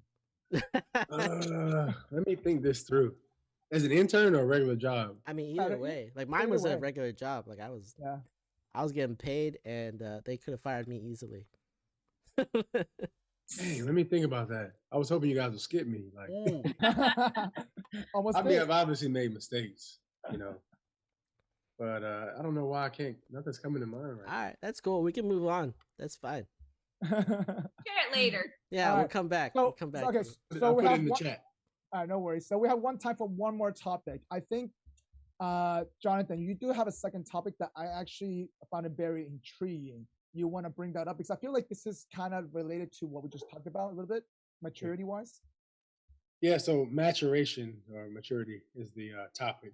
And the questions are, what's something you learned later in life that you would have wanted to learn much earlier? How would things be different today if you did? Um, Last question is, do you or will you incorporate those lessons in the upbringing of your children slash younger family members? So I don't know if you've ever had. Dang. Jonathan, Yeah. you should start Deep. first. It's your Going This topic is first. deep. deep. Yeah. Yeah, Jonathan, you start first if this is your topic. So I don't know. It's a weird one. I think that like later in life, I learned that you gotta understand what makes you happy, right? And I think we were guided in directions based on upbringing, and that may not really fully align with what your interests are or what fulfills you. So I'm big on fulfillment, peace, and happiness, and I didn't learn that till later. I wanted to kind of go in a route that I was pushed in because that was kind of tried and true. Whatever that looks like, hey, this is going to work for you. It's going to make you successful. You got to be an engineer. Okay, you got to do that. Honestly, I don't really like engineering, but I'm in the engineering field, and I was told that it creates a place of opportunity that other things may not, right? And it didn't matter at that point if that aligned with my interests or fulfillment. So I think if I were in a position to look at my younger self, I would prioritize fulfillment over anything monetary or any accomplishments from a professional standpoint, because ultimately you could be, it doesn't matter how much money you make or how many accolades you get, if you're not fulfilled or happy or at peace with who you are or who you're becoming as a person, then it still leads to misery. Right? I've met multi millionaires, and the guy actually this weekend he came up to me, multi-millionaire. He says, "Man, I would pay to have your physique, man. I would all the money that I have, I would pay to have the health that you have." He said, "You know what? I have to get women off this Rolex, right? That's what I have to get women. That's what attracts the women." He said, "But I'll give it all up for just to be healthy, not to have blood pressure medicine or not have to deal with these ailments." And that really resonated with me. He has way more resources than I do, but that's how I prioritize my life now around happiness, fulfillment, and peace. So if I could look back at the 18-year-old Jonathan, I would say, hey, go for your dreams. If hopefully it aligns with something monetary, but at the very least, you know that you're fulfilled in your life. So let me ask you this though: at the age of 18, did you know what your dream was or what fulfilled you? Just wondering. Yeah, You yeah, did. but you suppress it. I think kind of like you emotionally, right? You suppress it based on what you're told and what society tells you success looks like. They say you got That's to be true. engineer, lawyer, doctor, whatever, right? You're the top tier people, and that's not necessarily the case. Like I said, a lot of folks that are in those professions are tied to monetary success sometimes, but they're not fulfilled. They're like, oh man, I got to go to the hospital again. I'm tired of dealing with these patients. I'd rather be a teacher. I'd rather be a daycare assistant or whatever that looks like, right? Because I'm imagining Michelle has at least some form of passion to the upbringing of the next generation, to instill values in them, to see them cry and overcome those emotions and stuff like that, right? That I respect that so much more than the other stuff. But the 18-year-old me was like, I'm not being a teacher. Like, why would I do that? This There's no money there. That's it. that's what the perception is for some people. And Well, let I me ask you. hopefully I'm not offending you, Michelle. Just being honest. No, not at all. Well, Jonathan, let me ask you this. So, well, a lot of people tend to make their success monetary first, and then they can find out whatever they want later on because they have the money to do that, right? And you're right. So people, once they go through that route, they thought money make them happy, but it didn't. But once they had the money, they had the time and the freedom to find that later on. And so, So I think that's where parenting comes in. Yeah. That you set your children up for success so that they don't have to make monetary benefits their priority. Right? Correct. If I have a nice setup for my children, they can say, hey, I got a few dollars in the bank. I could become an artist. I could really pursue the music industry. And a lot of times, we've mentioned or we've heard in recent past around the term starving artist, right? That may be the case for that person, your child, initially. But like, hey, my dad set me up, but at least I know this is what I really care about. I really care about sculptures. And that may not lead to monetary things initially, but it could be something they build upon. So I think that's where it comes, right? If you're not setting your children up for that fulfillment, then the cycle continues of looking for the monetary foundation first, and it doesn't lead to happiness. So let me pivot this to my answer to your question, and I'll pivot to Michelle, because I feel like you might have a good answer for this as well, in a sense, because it's not, your career is different from my career. So for me, I was more worried about, because I'm first generation graduate, going to college, high school, and everything.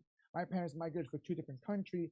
So I wanted to make sure that I did not disappoint them by picking a crappy career that they think I went to college just because whatever it was. So that was in the back of my mind. But you're right. I didn't put my own happiness in a sense of success in the beginning when I was younger. You couldn't. I couldn't, right? But my parents were a little bit positive about it. We're like, hey, just do whatever you want to do in a sense, but make sure you're successful at it. So they did push me to that route. But deep down in my mind, though, because my parents, like, when they give me compliments, they compare it to somebody else's. And they're technically not compliments. They're just comparing to somebody else's. Okay? That's exactly what happens. That's what exactly happens to Asian parents, okay? That's just how it is. Like, oh, so Jimmy did this, and did blah, blah, blah. I'm like, oh, okay, cool. All right, I know what you're doing. And it's not even like people you know. It's like, yeah. Oh, my friend's cousin's brother is like a pharmacist now. He's doing great. And you're like, oh, okay. Yeah, but what do you want?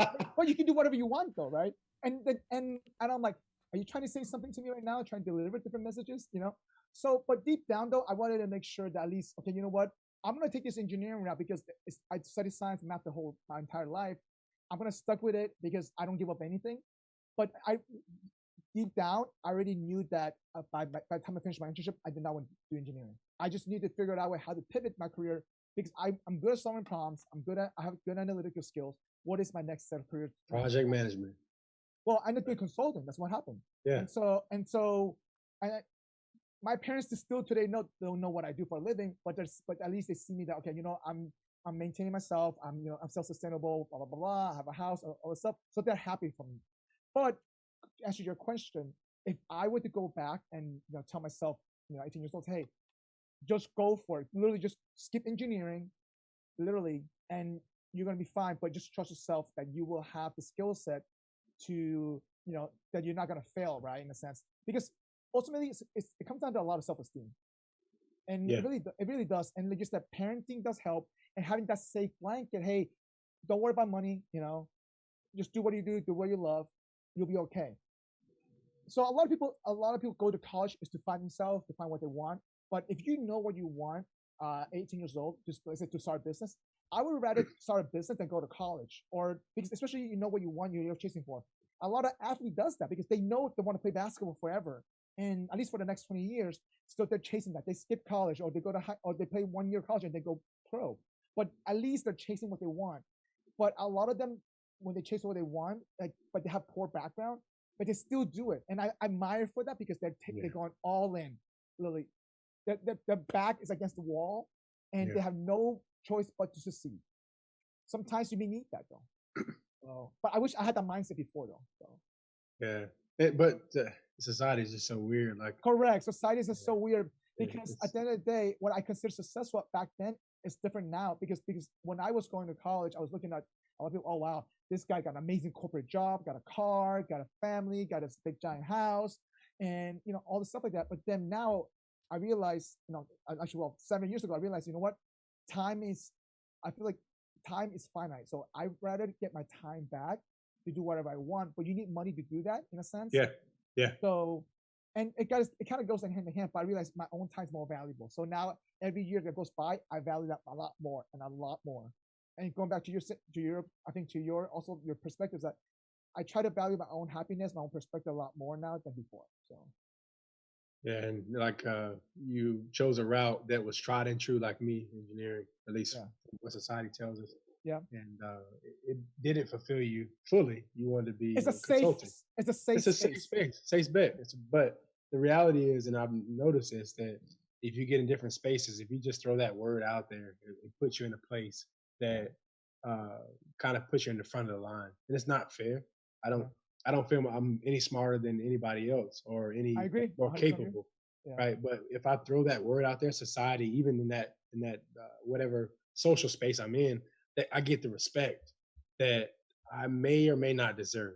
Right? If sometimes they don't even question it. You just throw the engineering out. They don't ask what discipline or what field. They say, "Oh, don't touch that." Okay, good job. Next person. It's the same for doctor, right? Everybody think a doctor's good. No, they're not good. As in, personally, right now, I'm experiencing that. There are some very dumb people out there that are in those professions. Yes. And it annoys the hell out of me too. Yeah, but maybe you could just use that as leverage so that for your whatever you want to do, and then you have the respect. You can go get whatever you want. Like you just take advantage of it. So Michelle, what do you think about this? So yeah, you guys are like touching on a lot of like interesting points, and like the first thing that like I think about is like, my journey as a teacher, and like what is success, to a teacher when like you're not necessarily valued by society in like ways that allow you to live like a very fulfilling and like, like a you're not compensated fairly, like, just put it bluntly, and so like there's a lot of like definitions of success like culturally and socially that I don't really align myself with anymore, and that took me a long time to accepting that I wasn't going to be able to be that person that was going to be able to go like to Yacht Week one year and like Dubai to the next year, like not trying to throw any shade, but like I can't finance that for myself, like I can't. And there are people who can, and that's great, like I have to be content with like a different type of happiness. And I really like, I grew up in a household like raised by a very strong single mom who emphasized like always being independent and like always being able to provide for myself. So like I've reached a point where I can do that like comfortably. I'm working at a school that I absolutely love and am committed to, and I'm very grateful for that. But success doesn't have to look the same for everybody. And like, especially like being a teacher, there's so many women who, get engaged at like 30 and start popping kids in their 30s. And like, I feel like I'm not necessarily meeting that timeline. And like, I'm okay with that. Like, I don't have to, have kids. Like, I'm very open to like maybe not having kids or adopting kids, like I'm very open to like my life and what it might look like. And I try not to have expectations of myself, especially when they align to like people around me and like the things that they're experiencing, because it might not look the same for me, and like that's okay, and like I guess it took me a long time to be able to accept that I'm different from a lot of the people, like I very much believe like your network is your net worth. Like I try to associate with people who like bring me up, and that means not always being around other teachers. Like I love my teacher friends, like don't get me wrong, but I have other friends too, and it's just different, and I'm okay with that. Like I have like more faith, I guess, in like the universe and the like that I'm gonna be okay. But let me just interject if I could, Mike. Right. And it hopefully gives you some sense of satisfaction, Michelle. Like when I remember graduating from college and my mom said, "Hey, I want you to write down 5 people that had the most impact in your life or things you were able to accomplish." And 2 or 3 of those folks were elementary school teachers, right? Right. The engagement that the investment that they gave to me was so impactful, even as a 22-year-old, a young man. I remember that, right? So I remember Miss Liuza, I remember Miss Duvall, I remember her, and those guys and gals being invested in just my development and understanding and really caring about my life. And I felt that in that space, and I really needed it. So if it gives you any satisfaction, regardless of some of the things that your profession doesn't provide, that you're putting a spin on people's lives that is impactful and lasting, lifelong. They'll tell their children about you. You may not see that. You don't see it now. Yeah.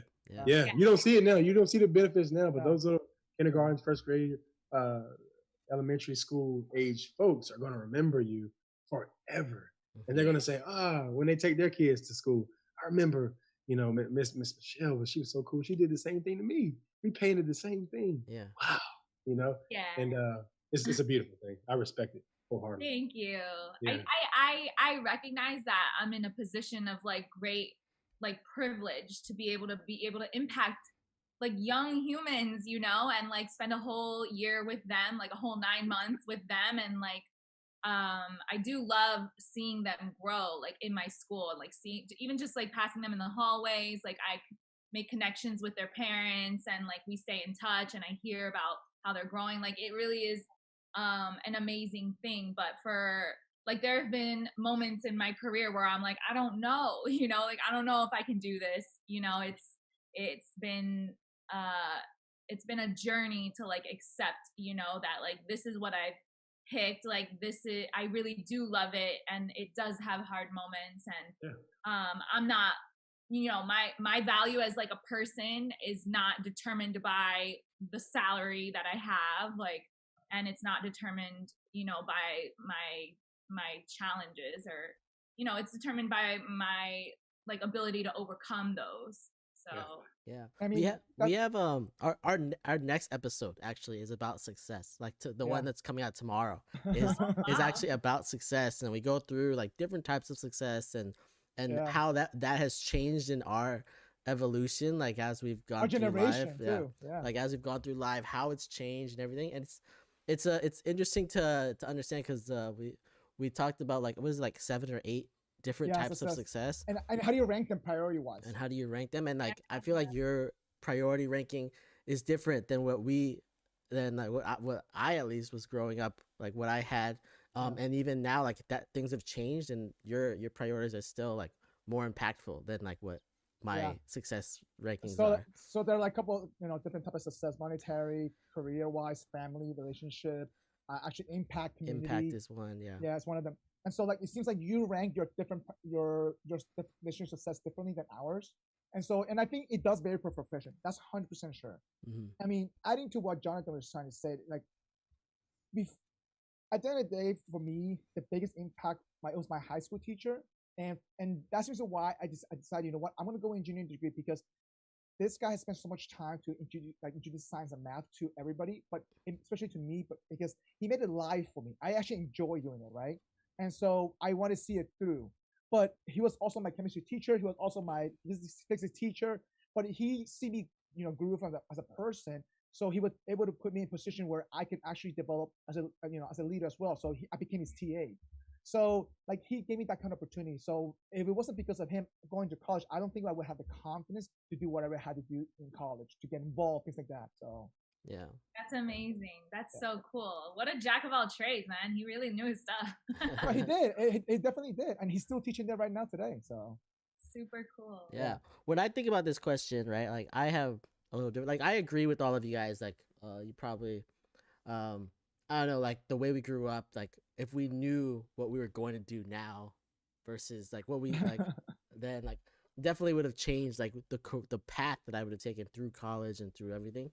But for me, I think the most impactful thing is like travel, right? Like I would tell myself to go travel. I would tell anybody who's out there to go out and like see the world, because you get a different perspective of how other people live and how life is outside of your little bubble. I grew up like born and raised in Florida. Like I knew nothing other than Florida. And like my first job, they sent me to Singapore for 3 weeks, and it changed my life. Like I was like, oh my God, everything here is different. Wow. Everyone looks like me. I'm regular height there. Like that's one thing. I was like, man, maybe there's places where I'm regular height, right? And then there's 5'5", 5'5". Yeah, 5'5" is like normal height. I might be a little tall over there, right? Like it's how it is, right? So and then just like seeing how they live, and like how different cultures take in stuff. Like it's interesting, and you need to go experience that like in person and get out of like your little bubble of where you're at. And that's like my top thing that I would tell anybody, like, or tell my younger self, or tell any of the younger generation, like go travel, go see the world, because you'll grow.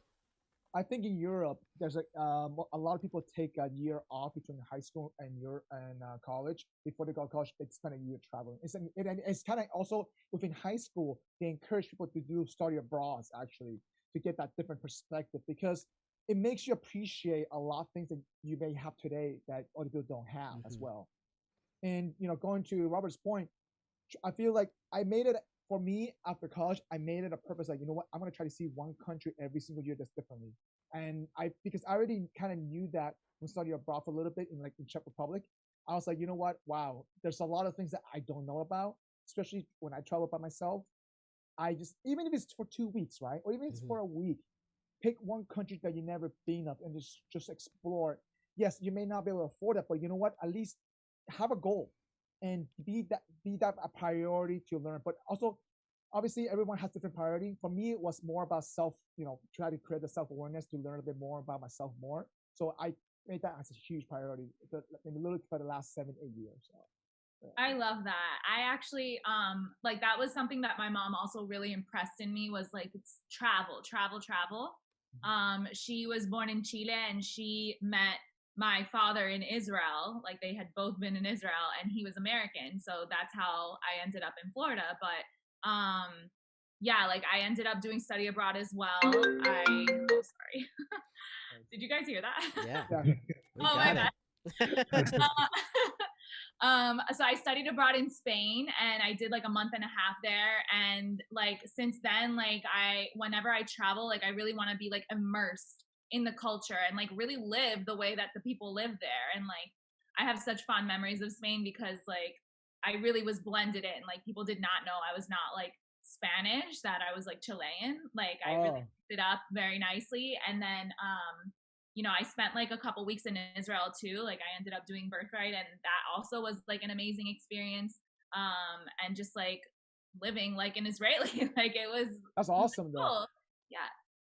So I highly like I agree. Like I think that's something that's so important in like shaping who you are and like building tolerance too, like tolerance of other people, of things that are different, like valuing that, like valuing diversity. That's so important.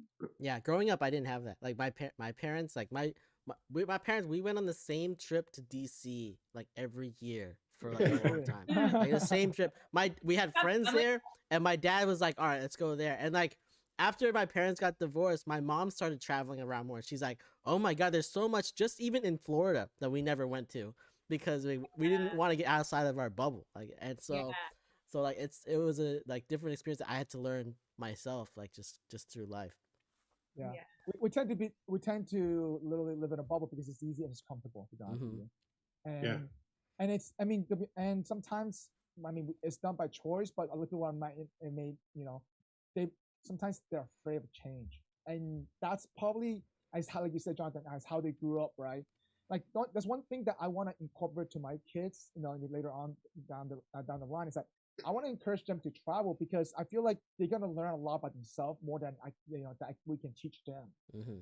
For sure. And there's some things that they have to learn on their own. Yeah, it can't really be taught like in a classroom or like through a conversation. Yeah. You just have to like go and experience it on your own. And people see that experience. Yeah. It's amazing. All right. So we're gonna wrap this episode up with our extra MG session, funny session. So we're gonna kick it off. I'm gonna kick it off with mine quickly because mine's very quick, and then we'll kick it up to Michelle and Jonathan and Robert. Okay. So with mine, it's a little, funny little images, and some of you may have seen it on Reddit, but just in case you haven't, this was an image that I saw on Reddit, and I've seen it multiple times throughout COVID. And it still keep popping up nowadays. So I want to bring this back because I'm like, after a year of COVID, how do people keep making this mistake? Oh God. And so check this out. So click on this Reddit post. And for those who are listening on Apple Podcasts or Google Podcasts, it's an image of a bottle. Okay, the title says "Mistakes Were Made," and it's a giant bottle next to the soda machine. It says "Instant Hand Sanitizer Gel," and someone had to label this "Not Ranch" with a little face on it. And I'm like, wow, people still making this kind of mistake after a year of COVID. How do you know this wasn't like at the beginning of COVID or I I don't mean, know? Even at the beginning, I would not have done this. But I mean, this was posted 16 hours ago. I will hope they don't wait a year to post this video, to post this image. I mean, Oh my god. maybe they had to do it like when the COVID started, and they never changed the bottle. My question is actually, how many Forbidden people made this mistake for them to put this label on? The comment Hidden Valley Ranch. No, I love Reddit because like the posts can be really good, but the comments are always where the wins are at. Like, that's always where the lols are. Oh, Forbidden Ranch. Anyway, I'm just saying, it's been a year of COVID. I'm like, how can you still making that mistake? That's all. But yeah.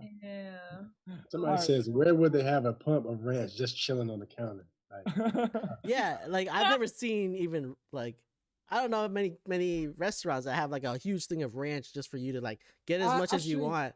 Actually, Pollo You Tropical. make jugs of ketchup and mustard. Pollo Like that. Tropical? Yeah, Pollo Tropical. Oh. The sauces, remember Pollo Tropical? You pump them up. Oh yes. Do you think Yeah. this is also at Pollo?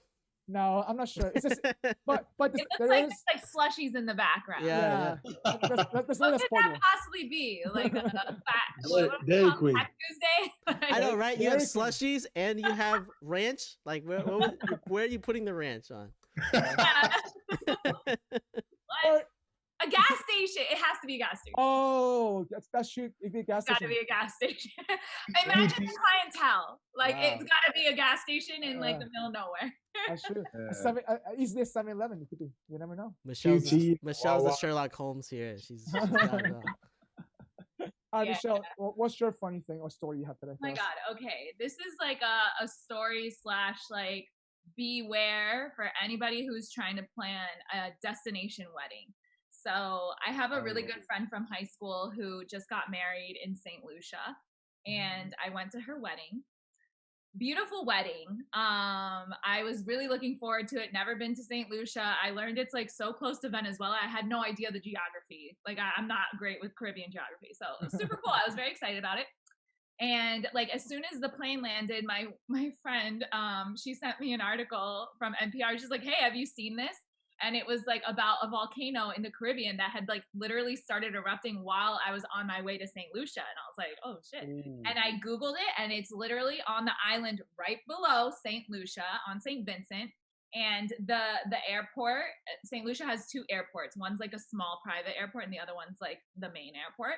And the airport's at the southern part of St. Lucia, and the volcano was like at the northern part of St. Vincent. So it was literally like 40 miles away. And like Wow. I had noticed when we landed, like it's pretty hazy. It wasn't like the sunny blue Caribbean skies that I had seen when we were like in the Bahamas area when we had left. So I like didn't really think anything of it. And then my friend got married on Saturday, beautiful wedding. It was still hazy, so it like Do you have like a volcano in the background, like shooting off? no, it's I like do, and then the volcano shoots northern out. part of St. Lucia. So no like volcanic Wow. background. Should have planned that out Like, better.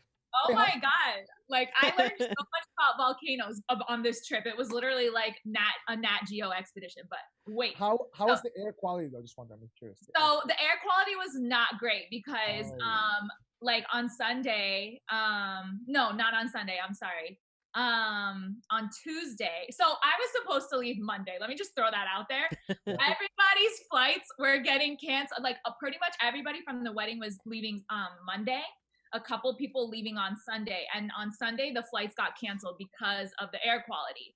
And so I was like, oh, sucks to suck. Like I booked my flight Monday, so I'll be out of here. And then Monday, like I woke up really early because I was playing hooky at work, and I had to like call out and say like I'm sick. And I called my job, and then I'm supposed to text my bosses, and I go to text my bosses, and there's a text message from American Airlines like your flight has been canceled. Like literally one sentence, your flight has been canceled. And literally it was 5 a.m. and I like shit a brick in my bed. And I was like in a room with like another couple like sharing the room, and I was like, guys, our flights are canceled. And they immediately start texting everybody like in the group chat. I like call American Airlines, and they're like, oh, like the next flight out that has seats available is Thursday. I was like, fucking Thursday. Wow. My job doesn't even know I'm here.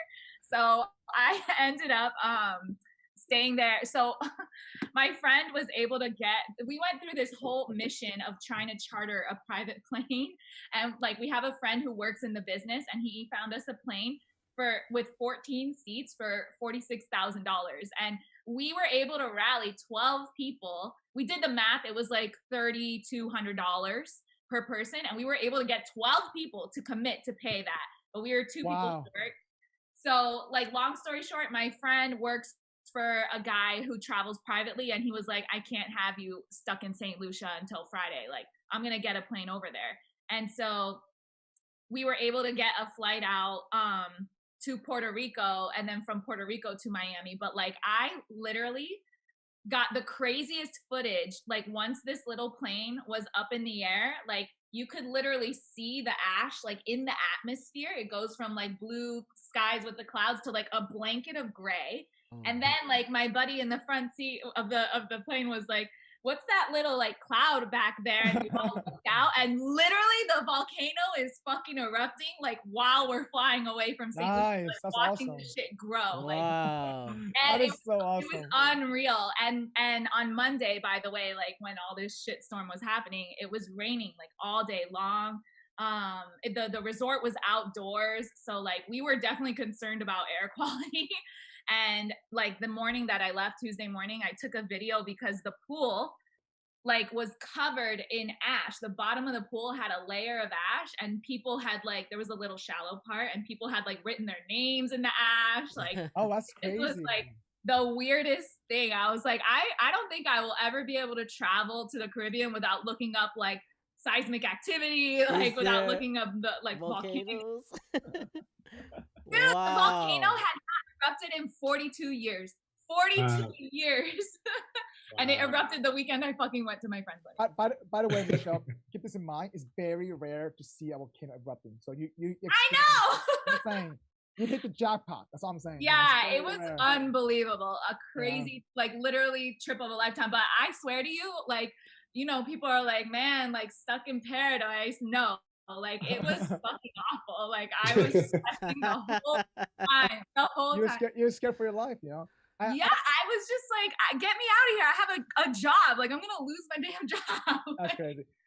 A funny thing is that, like, for me, like, when I was moving to LA, I was watching Sandra fall in the movie on the plane. I'm like, oh, crap. Why am I going to California? You know, I'm watching this movie. And then literally 2 months later, 4th of July, I experienced back-to-back earthquake. And I was like, oh, crap. Did you like punch the earth to like make it stop like the Rock did in San Andreas? Like the Hulk? Actually, I watched San Andreas. I know what to do, guys. I'm gonna take over. No, I was actually making arepa the first time, and we were drinking a little bit, you know, Saturday fun day, and we're like making arepas, and I'm like, am I really that buzz? Oh, the ground's shaking, guys. We're like, oh crap, this is an earthquake. I was like, and the pan was about to fall off. The first thing I react, save that arepa first, turn the fire off. You know, instead of priorities, right? Wow. And I mean, but listen, that first experience, I feel like you won't, especially your volcano, and it's just like such a rare experience. Yeah. It makes you question, like, wow, okay, my life can end tomorrow. Let me tell you. Mike, the earthquakes in California, they're not very rare. Like, for me, it is though. Coming from Florida.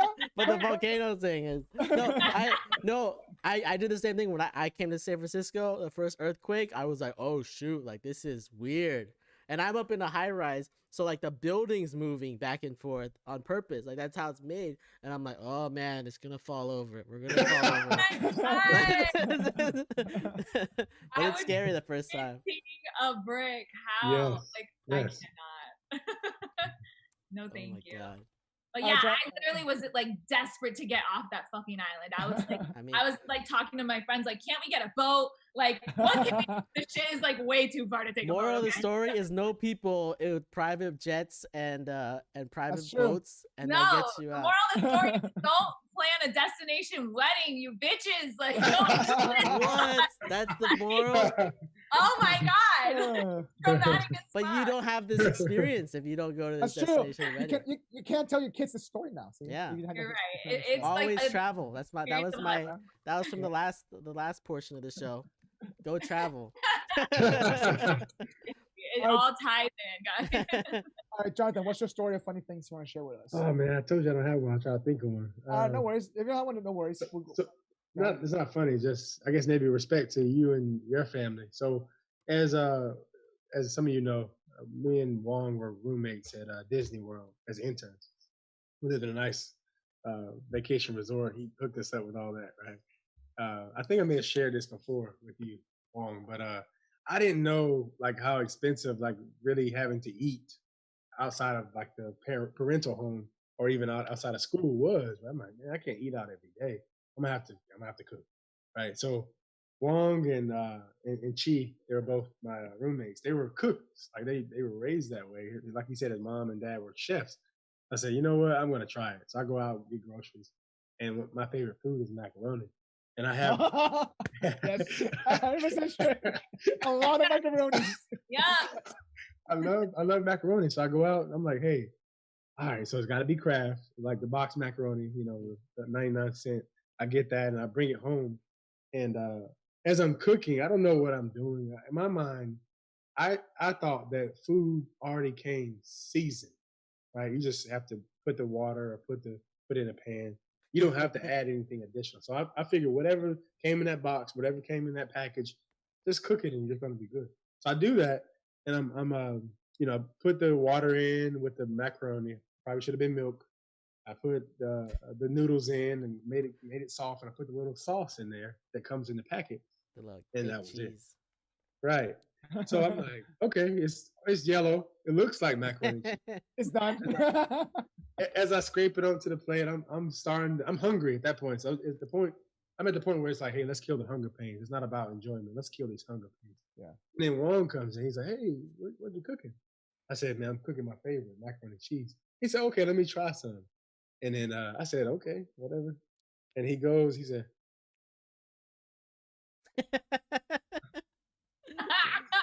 he's like, okay, not bad, not bad. He just walks off. But he was so disappointed. He introduced me. He said, hey, look, I have a whole cabinet of seasoning right here. And in that moment, I knew food didn't come already good. You have to put extra stuff on it.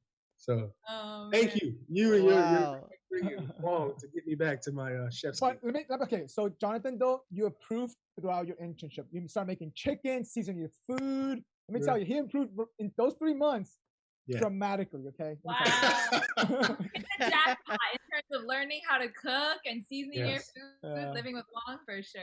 Yeah, living with Wong, that'll help. Actually, I live with Wong. I didn't learn how to cook at all. But Wong also wasn't around most of the time when we lived together. He was a consultant, so he's traveling all the time. Right? You missed it. You missed the Wong experience. All right, Robert, what's your topic? Oh, my funny thing is I went into yesterday, like California officially opened up after like they're officially open. Everything's good now. So I went into the office for the first time yesterday, and we talked about this with someone else on the podcast about like how interactions are gonna be awkward, but it is really awkward seeing people for the first time in like a year and a half.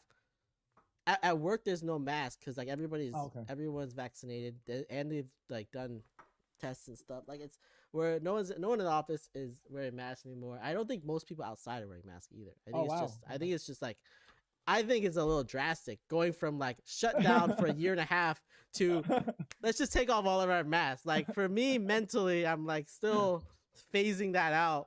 But yeah, I went into the office and I'm like seeing people for the first time that I've been working with for like a year and I haven't met before. And so I'm like introducing myself. I'm like I'm just running into people that I've been working with. I was like, oh, hey, what do I say now? Like, nice to meet you. Nice to meet you. No, do I shake your hand? Pound? I don't know what to do. Like, I feel so weird in that situation. and Yeah. it's it's a experience. Like you gotta ramp up to it. But I'm like, I feel like I don't know how to interact with people anymore. It's crazy. How awkward was it? Some of the experiences. Curious. Can you give us an A lot of example? it's just like me. It's a lot of me, right? Everyone else is like, hey, like what's going on? Like, hey.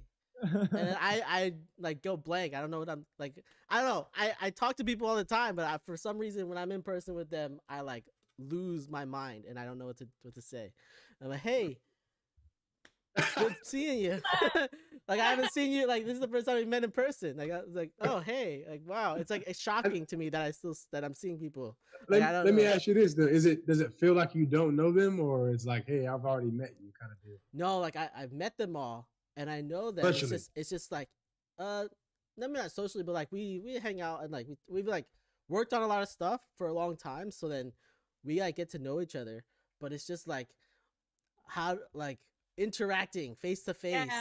It's like that awkward transition from like being on a square to like all the in person and everything like that entails. You know, like all the little nuances. Like where do you stand? Like where what do I do with my hands? Like it's yeah.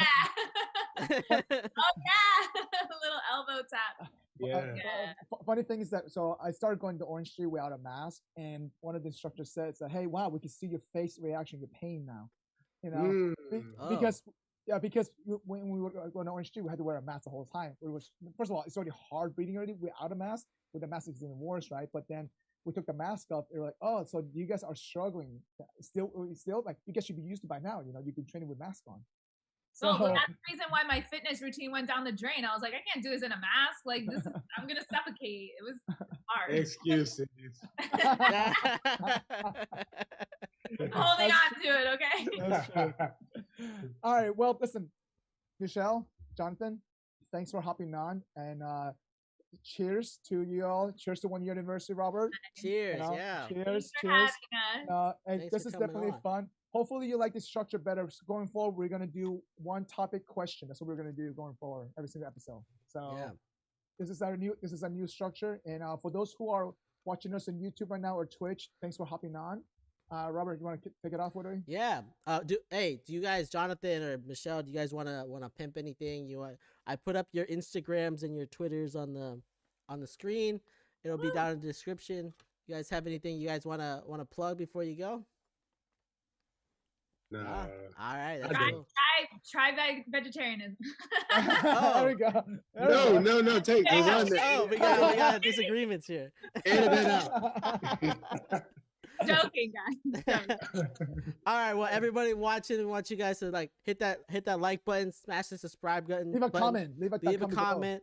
And then everybody listening to us on the podcast apps, you guys can subscribe, listen to us every week. And then if you guys want to check out all of our episodes, they're on our website, www.GFOThoughts.com. Appreciate everybody. Thanks for coming on. Hey! All right, thanks for hopping on. Thanks, Michelle. Thanks, Jonathan, for joining us. Appreciate that. Yeah. Peace, y'all. Bye.